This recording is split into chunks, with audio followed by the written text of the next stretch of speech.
Hello.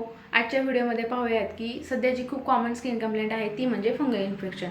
तर fungal infection कशामुळे होतं तर फंगस ग्रोथ जर झाली स्किन किंवा नेल्सवरती, जसं की डर्मॅटोफाइट्स असेल, मोल्ड असेल किंवा ईस्ट असेल, यामुळे फंगल इन्फेक्शन होतं. त्यासोबतच पोअर हायजीन असेल, डायबिटीस मेलायटस असेल, तुमची जर इम्युनिटी वीक असेल, तुम्ही लॉंग टर्म ऑन स्टिरॉइड्स किंवा अँटीबायोटिक्सवरती असाल, वीक इम्युनिटी असेल, तुमचं जर पुअर स्लीप आणि स्ट्रेस असेल, तर ह्या सगळ्या कंडिशन्समुळे फंगल इन्फेक्शन होतं.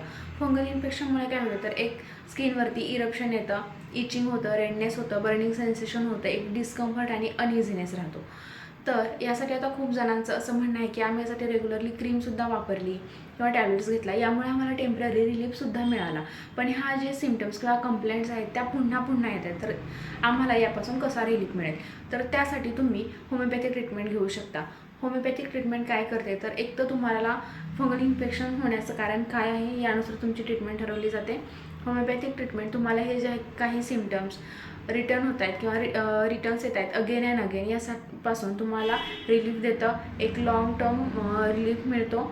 थर्ड म्हणजे ही सुटेबल आहे की चिल्ड्रन्स असेल, अडल्ट किंवा एल्डरली पेशंट आहेत यांना होमिओपॅथिक ट्रीटमेंट सूट होते विदाऊट एनी साईड इफेक्ट. आता ही ट्रीटमेंट सुरू असताना सुद्धा तुम्ही काही गोष्टी पाळणं गरजेचं आहे, जसं की प्रॉपरली हायजीन.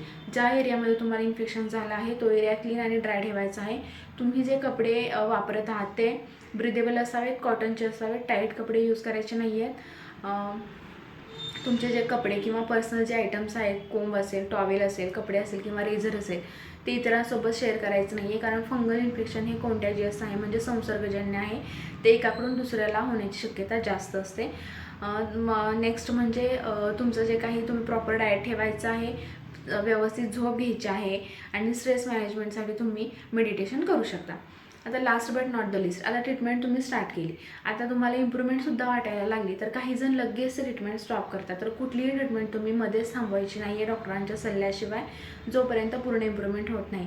कारण जर तुम्ही ट्रीटमेंटमध्येच थांबवली तर ते सिम्टम्स रिकर म्हणजे परत येण्याची शक्यता असते. तर आजच तुम्ही व्हिजिट करू शकता आपल्या क्लिनिकला, doctor Manda skin care and homeopathy clinic at Suryanagari Baramati, आणि ऑनलाईन कन्सल्टेशनसुद्धा अवेलेबल आहे. मी माझा नंबर कॅप्शनमध्ये देत आहे. थँक्यू. पुन्हा भेटूया असाच एखादा इंटरेस्टिंग टॉपिक घेऊन.